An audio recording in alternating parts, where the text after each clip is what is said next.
Bonjour Patrick. Bonjour Eric. Alors j'aurais une question, c'est qu'est-ce qu'il faut faire pour être en bonne santé ? Alors c'est une question très intéressante, en fait qu'on ne se pose pas beaucoup. Pour être en bonne santé, il faut deux choses. Ce que tout le monde connaît et qui est du bon sens, c'est de respecter l'hygiène de vie. Respecter l'hygiène de vie, c'est bien manger, bien boire, bien dormir, bien travailler, bien penser et chercher des relations avec autrui qui soient saines. Pas être dans l'adversité, voilà. Et pourtant, on peut être malade. Et on le voit parfois. On est malade. On voit des moines malades. Bon.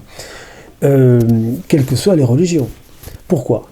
Parce que la chose qu'il faut ensuite connaître, et qui est au cœur finalement de la problématique, c'est qu'il faut se connaître. Et pas simplement, donc, appliquer les lois universelles de la santé. D'accord. Donc les lois, bon, à la rigueur, une fois qu'on les a, il n'y a plus qu'à les appliquer, si on a la volonté.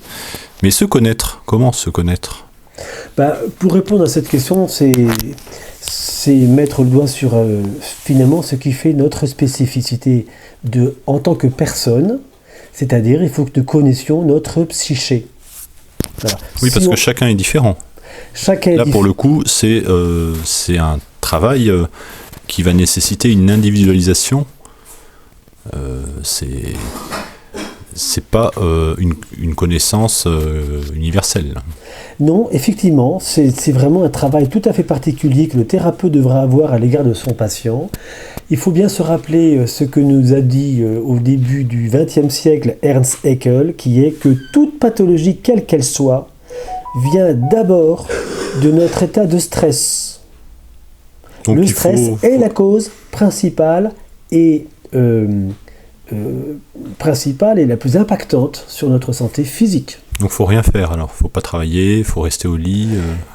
Il faut c'est quoi de ne pas être stressé ? Ne pas être stressé, c'est d'installer la paix intérieure. C'est en fait l'acquisition des vertus. Quelqu'un qui est patient, quelqu'un qui est sobre, quelqu'un qui est dans la joie, qui sait être joyeux, quelqu'un qui sait prendre du recul par rapport aux événements.